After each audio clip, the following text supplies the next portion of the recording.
Hello students, so this is your part 3 of reproduction chapter. तो जो last class है हम वहीं से कंटिन्यू करेंगे। ओके, तो लास्ट क्लास में मैं आपको यहाँ पे एक स्लाइड दिखा देती हूँ। तो यहाँ पे मैंने आपको बताया था the essential parts of flower and the non essential parts of a flower. तो अब हम रिप्रोडक्शन चैप्टर पढ़ रहे हैं, so we will discuss about the reproductive parts of a flower today, कि किस तरह से जो फ्लावर होता है उसमें क्या होता है, रिप्रोडक्शन होता है प्लांट्स में। तो हम उसके बारे में आज डिस्कस करेंगे। सो मैं आपको थोड़ा सा यहाँ ओवरव्यू दे देती हूँ लास्ट क्लास का, क्योंकि हम आज जो रिप्रोडक्टिव पार्ट्स होते हैं प्लांट में हम उनके बारे में डिस्कस करेंगे। So as I told you, androecium बोलते हैं जो मेल पार्ट होता है, मेल रिप्रोडक्टिव पार्ट होता है, उसे कलेक्टिवली हम क्या बोलते हैं, एंड्रोशियम बोलते हैं, जिसकी एक यूनिट क्या होती है, स्टेमन। Okay, I told you here in the last class also. So this is the stamen which comes under the androecium, the male part of the flower, which consists of anther and filament. And then we have gynoecium, which is the female part of a flower, और जिसको हम क्या बोलते हैं, जिसके एक single unit को हम क्या बोलते हैं, pistil, which consists of stigma, style and ovary. So now let's first look at the reproductive parts of a flower. So, stamen, the little stalks with swollen tops just inside the ring of petals in a flower are called as stamens. Okay, as you can see here, this is a stamen. You can see there are two swollen tops, right? So, stamen is the male reproductive organ of the plant. Stamen produces pollen grains. तो जो mail germ cells होते हैं वो कौन produce करता है, stamen produce करता है. So it produces the pollen grains and the stamen is made up of two parts, a filament and an anther. So you can see here this tube-like structure, it is called as filament, and these swollen tops, these are called as anthers, right? So जो pollen grains जो produce होती हैं वो anthers में produce होती हैं. So the stalk of stamen is called as filament and the swollen top of stamen is called as anther. It is actually the anther of a stamen which makes the pollen grains and stores them. So the pollen grains, they appear to be yellow powder like substances to us. तो जो pollen होती है basically ये yellowish powdery substance के जैसे होते हैं ये.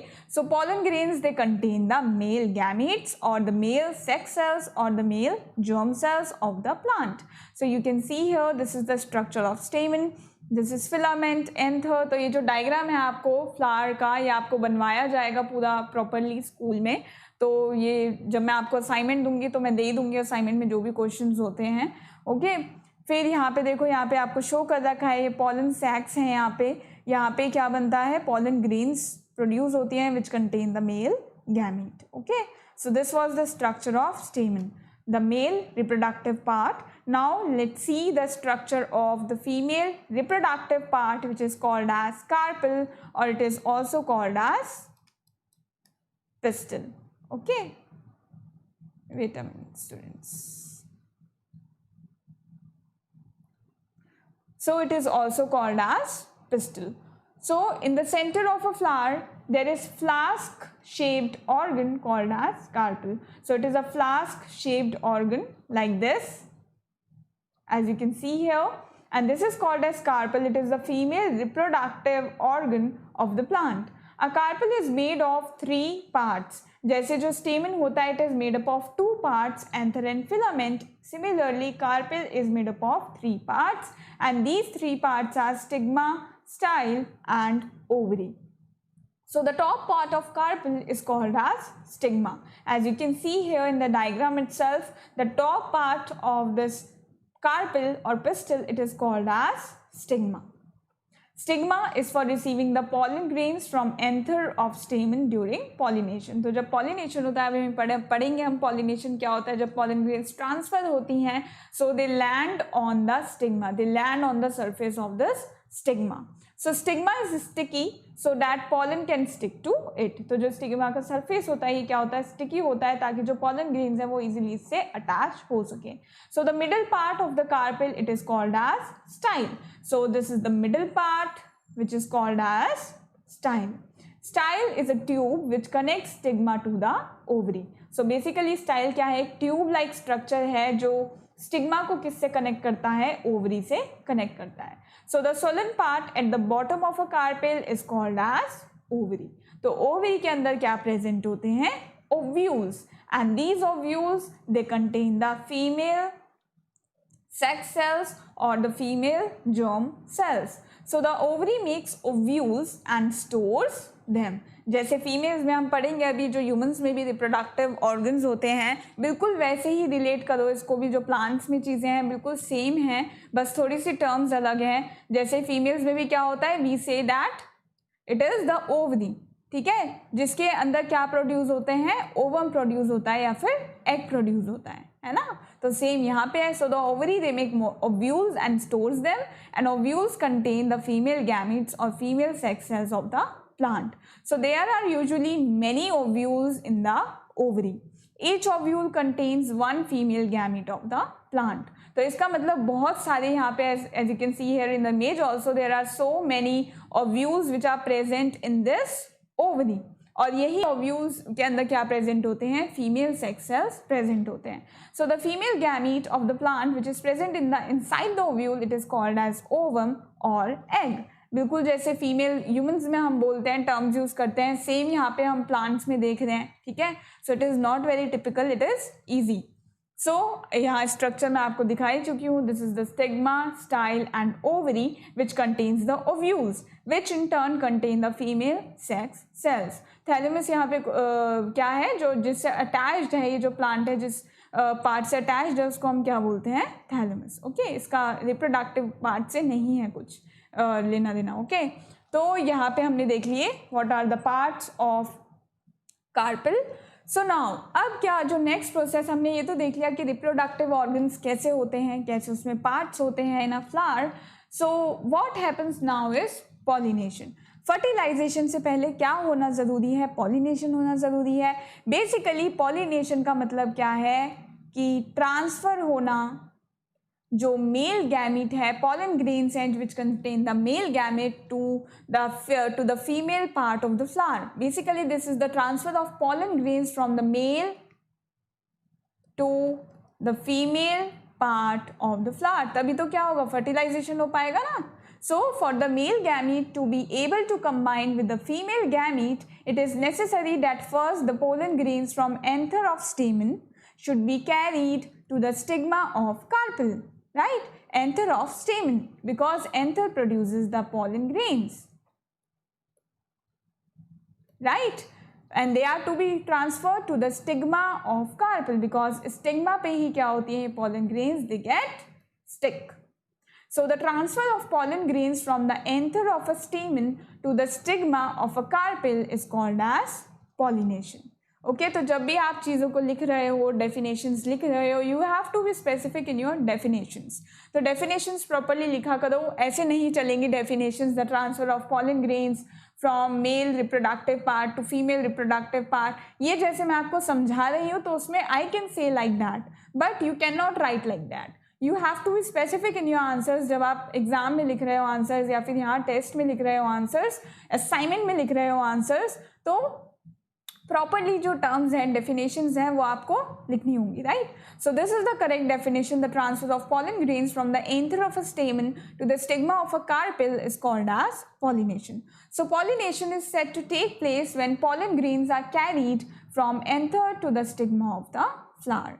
अब ये जो पॉलिनेशन का प्रोसेस है ये बहुत सारी चीज़ों से हो सकता है. There are many agents of pollination. Insects can be helpful for this process. सबसे ज़्यादा जो पॉलिनेशन है इनफैक्ट वो इंसेक्ट से ही होता है.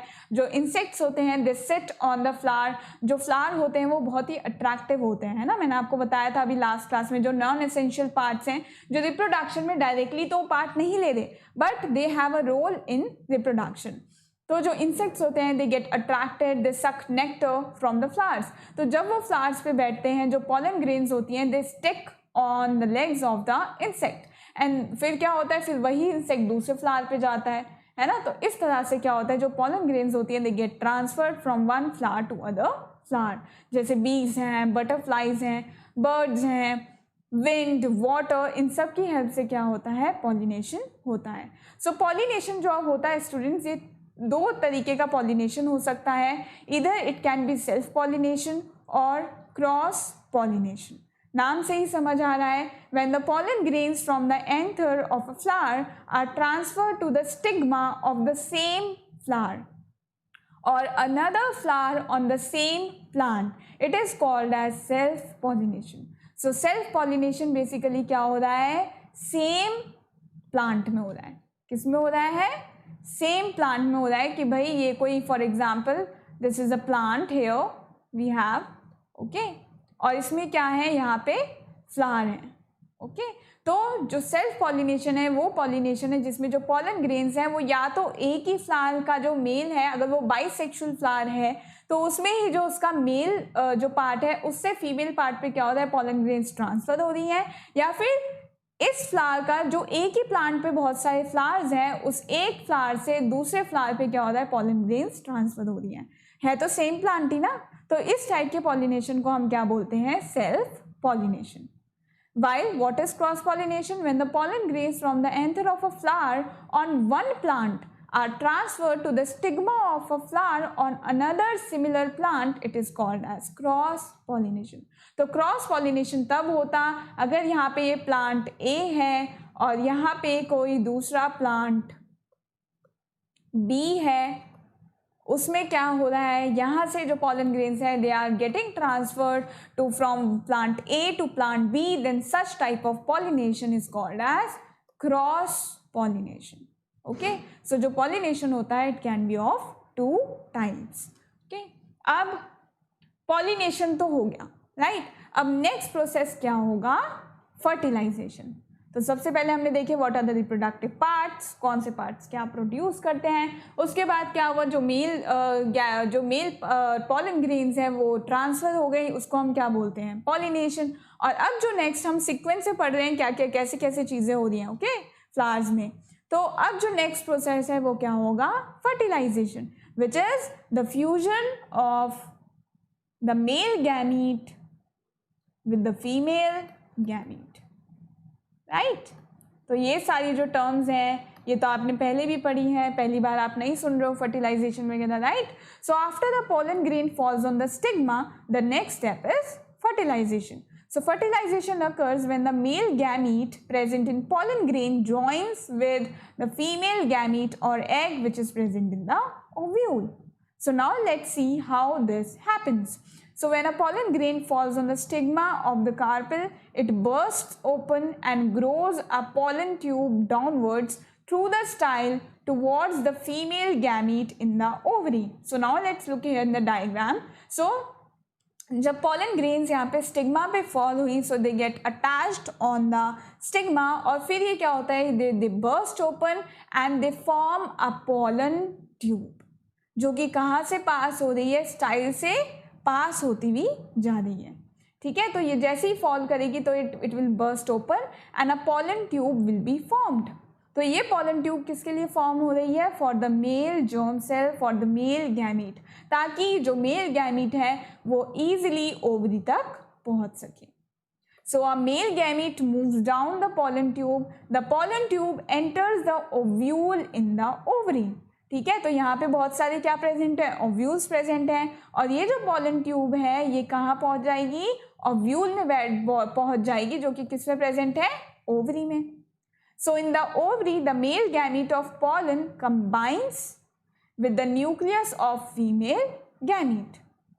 Okay, यहाँ पे एक और चीज लिखी है, the tip of pollen tube burst open and male gamete comes out of pollen tube, right? तो ये तो मैं आपको बता ही चुकी हूँ। यहाँ पे फिर क्या होगा, it will travel down here and then it will go here in the ovule, जहाँ पे क्या प्रेजेंट है, female germ cells प्रेजेंट है, and they will get fused and it will lead to formation of zygote. zygote तो पहले भी पढ़ा है ना, फर्टिलाइजेशन का रिजल्ट क्या होता है, zygote, and we can say that fertilization has taken place. तो सबसे पहले ये जो pollen grain है I, it bursts open and it forms a pollen tube, and from this pollen tube the male germ cell, it travels down into the ovule where the female germ cell is present, and then the fertilization process takes place and there is formation of zygote. Okay तो अब क्या हो गया हमारा, fertilisation भी हो गया. अब क्या होगा, there will be formation of fruits and seeds. ठीक है, तो द फर्टिलाइज्ड एग और zygote divides several times to form an embryo within the ovule. तो पढ़ा है ना आपने लोअर क्लासेस में भी कि जाइगोट बन गया. अब ये जो जाइगोट है ये डिवाइड होगा फिर क्या बन जाएगा, एम्ब्रियो, है ना.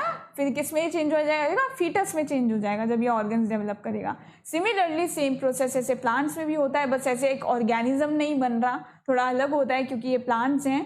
तो जो जाइगोट है divides repeatedly again and again and it forms an embryo within the ovule. So the ovule now it develops a tough coat around it. तो जो ओव्यूल है अब ये क्या करेगा, एक टफ कोट बना लेगा अपने आसपास और ये ग्रेजुअली किस में कन्वर्ट हो जाएगा, into a seed which contains the baby plant. So basically ये एम्ब्रियो कहाँ प्रेजेंट है, it is present in the ovule, it gets developed in the ovule. ठीक है, और इस ओव्यूल में अब ये क्या किस में डेवलप हो जाएगा, in a seed which contains the baby plant. In fact, all the eggs in the ovules present in the ovary of a flower get fertilized by male gametes. तो क्या होता है, बहुत सारे ओव्यूल्स प्रेजेंट होते हैं, तो इसलिए क्या होता है, बहुत सारे क्या प्रोड्यूस होते हैं, सीड्स भी प्रोड्यूस होते हैं बहुत सारे, है ना, and they become seeds. So the ovary of flower develops. तो अब क्या होगा, ये जो ओवरी है फ्लावर की, ये यहाँ पे जो मैंने आपको उसमें दिखाई थी लास्ट स्लाइड में, ये ओवरी किस में डेवलप होगी, it will develop into a fruit जिसके अंदर क्या प्रेजेंट है, सीड्स प्रेजेंट हैं. तो अब यहाँ पे सीड्स प्रेजेंट हैं, ये जो ओवरी है it will get developed into a fruit with seeds inside it. So the formation of fruits and seeds takes place after the process of fertilization in plants. Okay, so the ovary of flower develops and becomes a fruit. The other parts of flowers like sepals, petals, stamens, stigma and style, they dry up and fall off, and only what is left behind, ovary is left behind, which we call as fruit. So at the place on plant where we had a flower, अब हमारे पास उसी place पे क्या है, we now have a fruit, which is basically what, ovary of the flower containing seeds.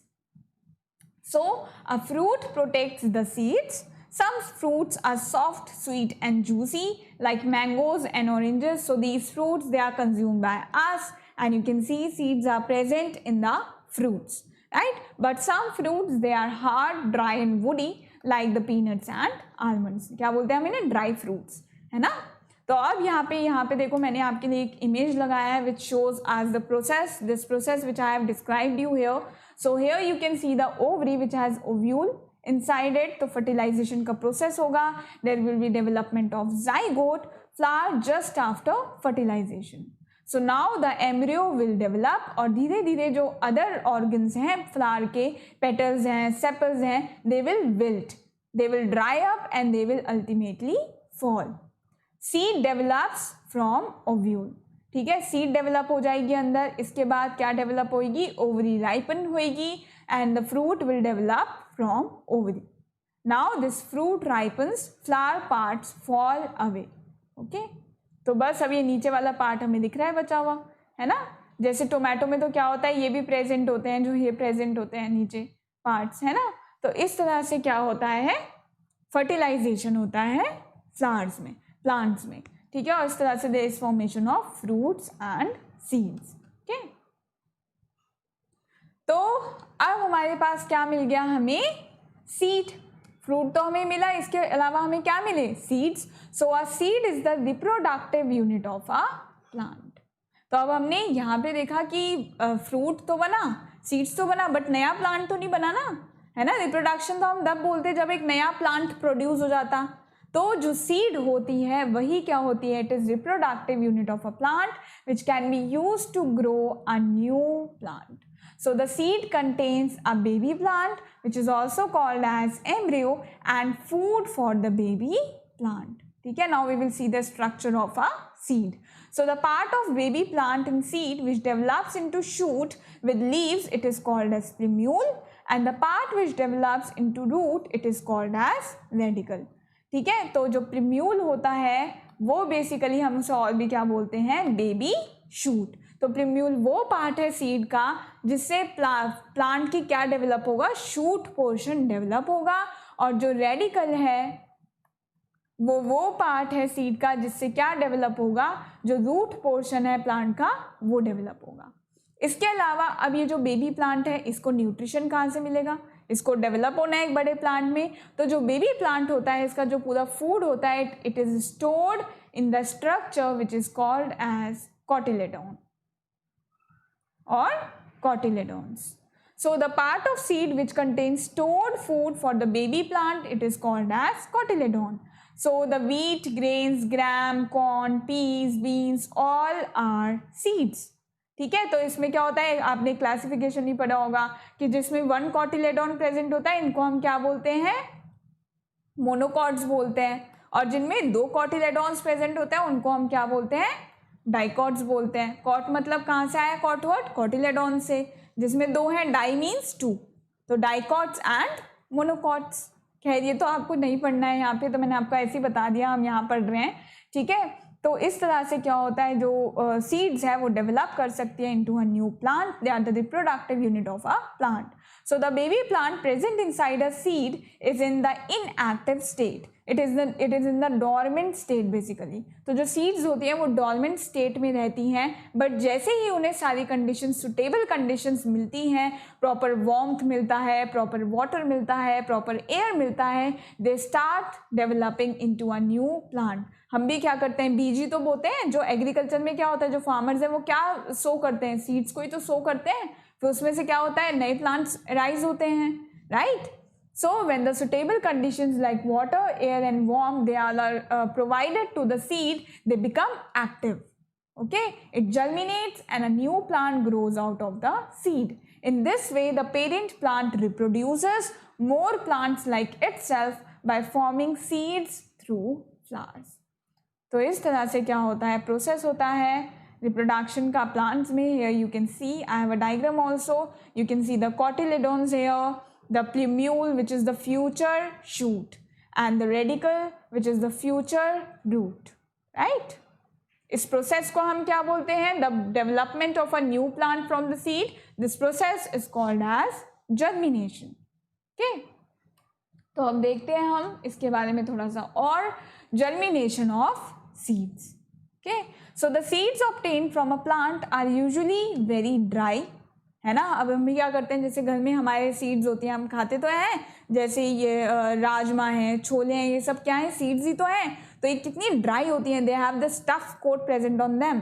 तो ये बहुत dry होती हैं, और ड्राई स्टेट में the seeds they can remain alive but inactive for long periods. ठीक है, तो ये डॉर्मेंट स्टेट में रहती हैं and they are said to be dormant. But when all the suitable conditions are provided, the seeds they become active. When a seed gets water, air and warmth, it begins to grow. When a seed begins to grow, it is said to germinate.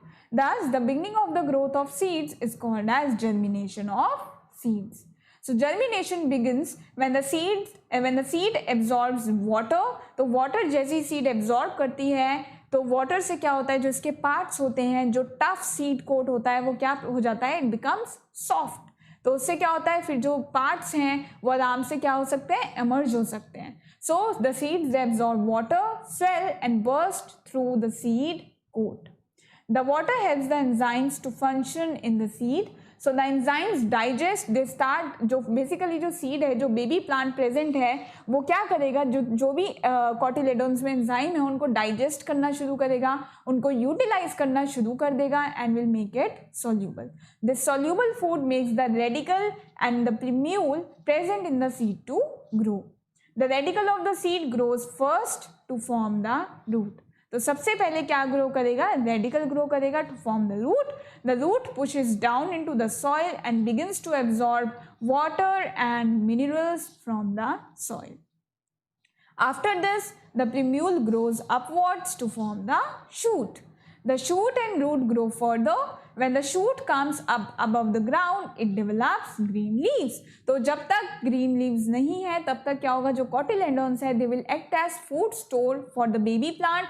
अब जैसे ही क्या होगा, leaves develop हो जाएंगी, तो अब ये जो green leaves है अब तो plant क्या कर सकता है, वो खुद photosynthesize कर ही सकता है food को, है ना. अब प्लांट जो है वो खुद बड़ा होने लगेगा. So the green leaves of the shoot they begin to synthesize own food in the presence of sunlight and this seedling grows gradually and ultimately becomes a new plant.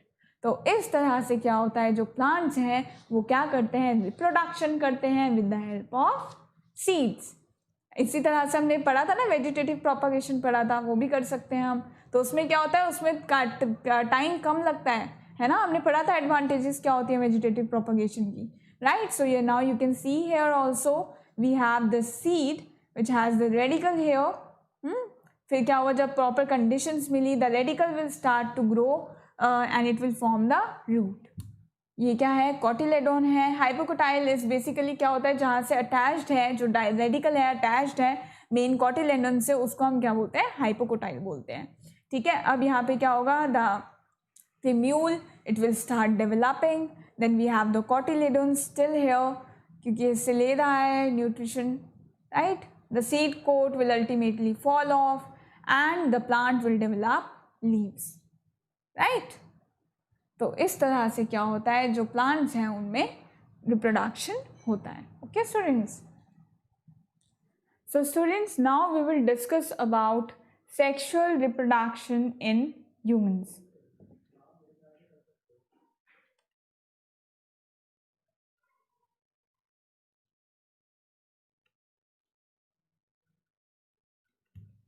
So students, now we will discuss about sexual reproduction in humans. तो हमने plants में देख लिया किस तरह से होता है sexual reproduction. Now we will see how sexual reproduction takes place in humans. So सबसे पहले क्या होता है, जो sexual reproduction होता है humans में, वो एकदम नहीं होता when a baby is born. तो it is a time period after that the human is able to reproduce sexually. और उसको हम क्या बोलते हैं, after attainment of the phase of puberty. So when a child is small sometimes it becomes difficult to tell from appearance whether it is a boy or a girl. This is because जो छोटे बच्चे होते हैं, जो small boys और girls होते हैं, they have the same body shape. A time of rapid growth and body changes start in the early teens, which makes the boy and the girl appear different and also behave differently. और इस time period को हम क्या बोलते हैं, adolescence, है ना. पढ़ा है ना आपने पहले भी adolescence, puberty, you have read all these terms in your lower classes also. तो ये जो ऐसा टाइम फेज आता है in the teenager, in the teens, तो इस टाइम पीरियड को हम क्या बोलते हैं, adolescence. So there is production of male and female sex hormones in the bodies of boys and girls, and it increases dramatically at this stage and causes a wide ranging changes in their bodies. So there is release of hormones. So sex hormones क्या होते हैं, body में release होते हैं, जिसकी वजह से क्या होते हैं, there are drastic changes in the body and you can easily differentiate now, right. सो क्या होता है, जैसे हमने प्लांट्स में पढ़े, क्या होते हैं, रिप्रोडक्टिव पार्ट्स होते हैं. सिमिलरली ह्यूमंस में भी क्या होते हैं, reproductive parts are present. So what are these reproductive parts, the testis in boys and ovaries in girls. They make different hormones, और इन्हीं हॉर्मोन्स की वजह से क्या होता है, बॉडी में क्या आते हैं, चेंजेस. ओके. और जब ये हार्मोन स्टार्ट हो जाए रिलीज होना, जब ये चेंजेस आने स्टार्ट हो जाए, तो उस फेज को हम क्या बोलते हैं, puberty. So they make different hormones, so the boys and girls develop in different ways. Ultimately the boys and girls become sexually mature and their reproductive system start functioning. The age at which the sex hormones, or you can say gametes, they begin to be produced, and the boy and the girl become sexually mature, or you can say they are able to reproduce. Now this phase is called as puberty. ठीक है? So puberty tends to start earlier in females, that is in girls, than in males. So generally boys attain puberty at the age of 13 to 14 years. Okay, while girls reach puberty at a comparatively lower age of 10 to 12 years. ठीक है, तो बहुत सारे changes होते हैं puberty के time पे, है ना. हमें फिलहाल इन 10th क्लास हमें ये सारे चेंजेस नहीं पढ़ने हैं. We will directly come to the part of sexual reproduction. Okay, so puberty book में आपके गिवन होगा, तो इसलिए मैंने आपको यहाँ पे ये समझाया है. ठीक है, तो अब जैसे हमने फ्लावर्स में देखे थे what are the male and female reproductive cells, अब हम यहाँ पे भी देखते हैं. So sperms they are the male sex cells of animals, and ova or eggs they are the female sex cells of the animals. So fusion of gametes, तो मैं जैसे कि मैंने आपको फ्लावर के पार्ट में बताया था. So the fusion of this male gamete with the female gamete, it will result in the formation of zygote. Okay, and this zygote will develop into embryo and then fetus. So the fusion of gametes give rise to a single cell called as zygote. तो हम सब अपनी life कैसे start करते हैं? As a single cell start करते हैं. Levels of organisation पढ़े हैं ना आप लोगों ने. सेल से क्या बनता है? टिश्यू. टिश्यू से क्या बनता है? Organ. Organ system, organism. So we all start our life as a single cell which is called as zygote. So we can also say that the cell which is formed by the fusion of a male gamete and a female gamete, it is called as zygote. In most simple words, zygote is a fertilized ovum or fertilized egg. ठीक है, तो जो egg produce हुआ है, जो female gamete है, basically वही क्या है? zygote है, जो जिसका क्या हो गया? फर्टिलाइजेशन हो गया. So all the multicellular animals start their life from a single cell which is called as zygote through sexual reproduction, and the process of fusion of gametes, it is called as fertilization. Okay, ये सारी terms तो आपने पहले भी पढ़ी है. So the zygote or fertilized egg, it grows and develops to form a new baby. So the unborn baby in the uterus, ये develop कहाँ होता है? baby develops in the uterus in the early stages of development when its body parts are not much developed, it is called as embryo. ठीक है, तो जो ये single cell है ये धीरे धीरे क्या करेगा? डेवलप करेगा, है ना. तो हम इसको फिर क्या बोलेंगे?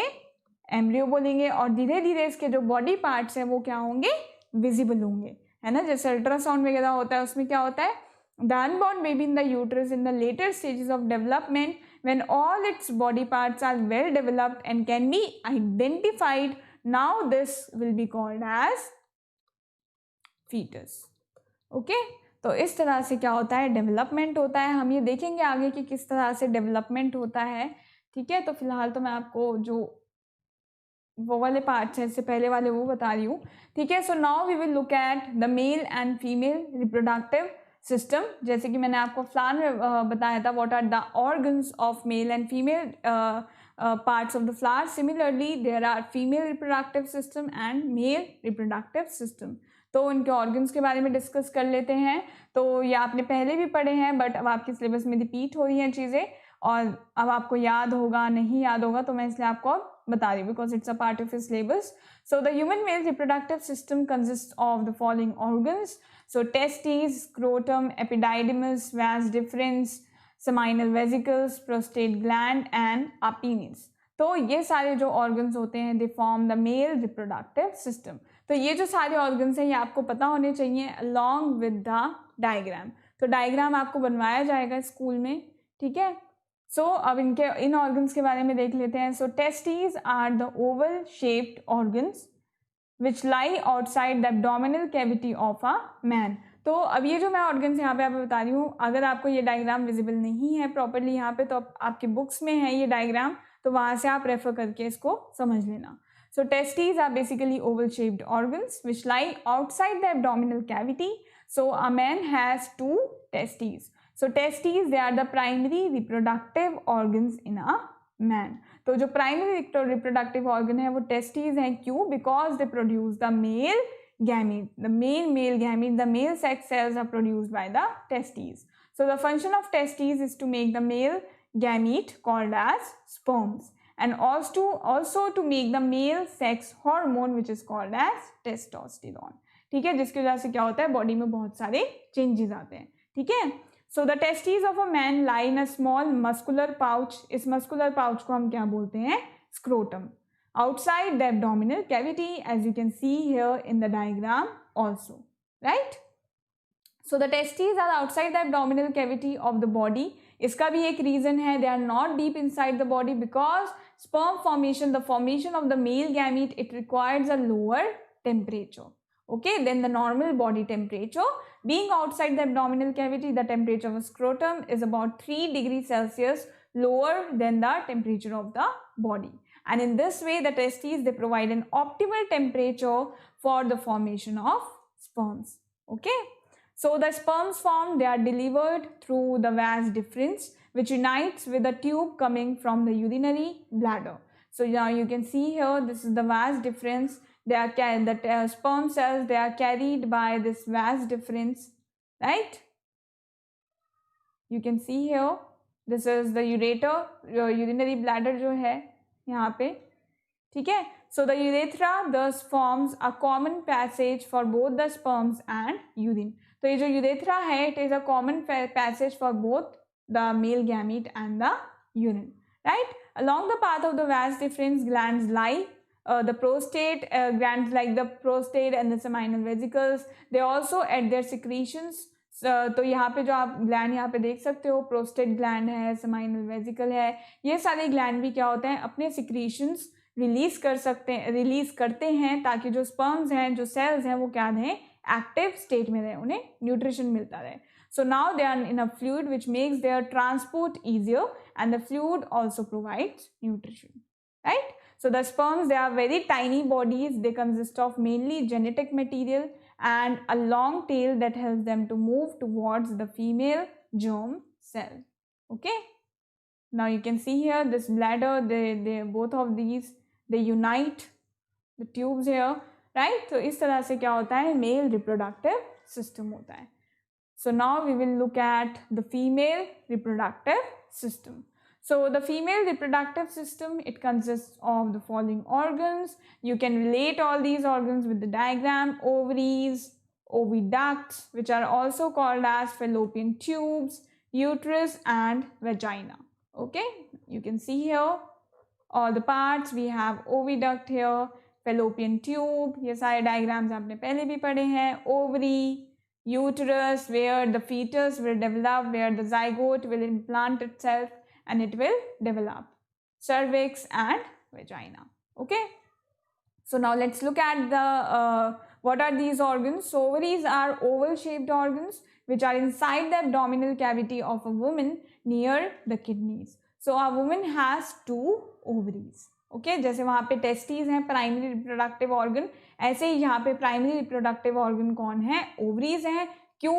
Because they will produce the female gamete. So the function of ovaries is to make mature female sex cells or female gametes, which are called as ova or eggs or ovum, and also to make female sex hormones. Again, जैसे वहाँ पे testosterone है, यहाँ पे क्या है, estrogen and progesterone.